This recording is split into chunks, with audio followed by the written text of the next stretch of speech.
નમસ્કાર ખેડૂત મિત્રો, આજે આપણે સમજીશું ઘઉંના પાકનું વિજ્ઞાન. તો ઘઉંમાં કઈ કઈ જાતની પસંદગી કરવી જોઈએ, કેટલું બિયારણ રાખવું જોઈએ, કેટલું ઉત્પાદન મળે છે, કે રોગો જીવાતો હોય છે, કેટલા પિયત આપવાના હોય છે અને એનો બિઝનેસ શું રાખવાનો હોય છે, વાવેતરનો સમય શું હોય છે, ખાતર એનો ઉપયોગ કરવાનો હોય છે, બધી વસ્તુ જાણીશું આ વિડીયોમાં. તો છેક સુધી બન્યા રહે.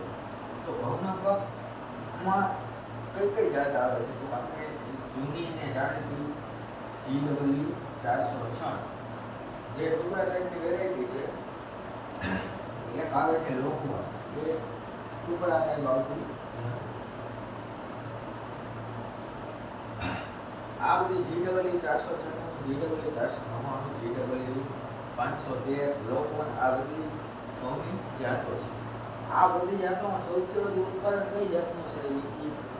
આ નવી હમણાં રિલીઝ થઈ GW513 સૌથી વધુ ઉત્પાદન આપતી આ જાત છે. આમાં તમે મોટી થાય છે, લાંબી થાય છે, એટલે સૌથી વધુ ઉત્પાદન આપતી આ જાત છે. હવે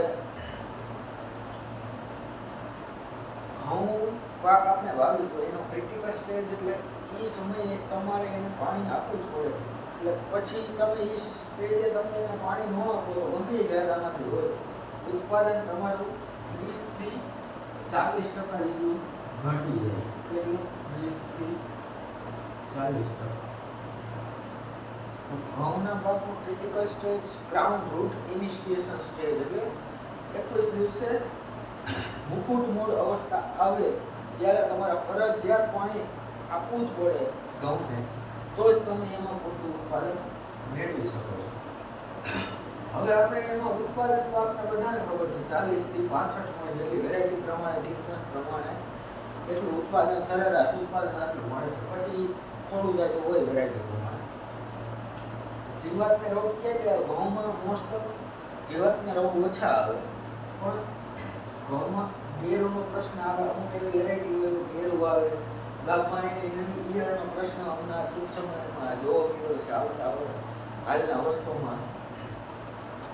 હવે ઘઉંનો પાક એવો છે કે એમાં સૌથી જ્યારે પાણીની જરૂર પડે. 5 થી 7 દિવસે તમારે એને પાણી આપવું જ પડે ઘઉં, એટલે એમાં તમારે પાણી ઝાઝા જોઈએ. આપણે ચણા જેવું નહીં કે 30-30 દિવસે પાણી આપવાનું, આમાં તમારે 7-8-10 દિવસે પાણી આપવું જ પડે. હવે આનું બીજ દર કેટલો રાખવાનો? 100 થી 125 કિલોગ્રામ પર હેક્ટર. એટલે વેગે ગણતરી કરો તો તમારે થાય રીતે 20 કિલો માંડી થાય. 20 કિલો વીઘે નાખવાનું થાય 16 ગુઠાના વીઘે. 20 કિલો 16 ગુઠાના વીઘે. હવે વાવેતરનો સમય તો કે ચીણાથી થોડુંક મોડું વાવવાનું હોય છે અને જીરુંને હેરે વાવવાનું હોય છે. એટલે 10 થી 25 નવેમ્બર સુધી એનું વાવેતર કરી શકાય. હવે એમાં ખાતરની ક્યાં જરૂર પડે? તો કે ઘઉંના પાકમાં સૌથી વધુ ક્યાં તત્વોની જરૂર પડે? તો કે પોટાશ અને ફોસ્ફરસ. એના વાળા 12-32 નો ઉપયોગ કરી શકે. એના ભેગોને મ્યુરેટ ઓફ પોટાશ નાખી શકે. એમાં પોટાશ આવી જાય એટલે તમારે પોટાશ આવશે એટલે તમારે શું ફાયદો થશે? તો કે પોટાશ જે છે ને એ તમારે ખાવામાં મીઠાશ લાવશે. દાણામાં જે ઘઉંના દાણાની રોટલી ખાય એમાં આપણે મીઠાશ આવશે. પછી એની ક્વોલિટી સુધરશે ને દાણાનો ચળકાટ આવશે. અને ઘણા બધા ફાયદા આપણે પોટાશ એટલે ઘઉંના પાકમાં પોટાશ ખાતર આપણે પાયામાં જ આપવું જોઈએ. આ બધી થઈ આપણે ઘઉંના પાકની માહિતી. આમાં સૌથી વધુ 4-5 વસ્તુ યાદ રાખવાની છે. જાતમાં આપણે આ જાતનું વાવેતર કરી શકીએ છીએ, આ જાતમાં આપણે ઉત્પાદન સારું મળે છે. ફૂલે મગટીના પણ આવે છે, ફૂલે GW513.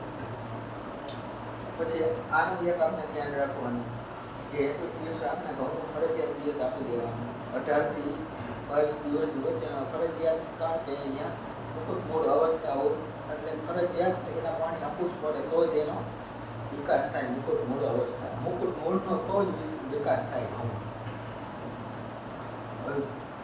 ત્રીજી વસ્તુ કઈ ધ્યાનમાં રાખવાની તો પાયામાં આપણે બધાએ ડીએપી વાવતા હોય ડીએપી જગ્યાએ આપણે 12-32 વાવવાનો આગ્રહ રાખવો અને એના ભેગું તમે પોટાશ પણ નાખી શકો મ્યુરેટ ઓફ પોટાશ. આ બધી માહિતી છે આપણે ઘઉંના પાકની માહિતી. આગળ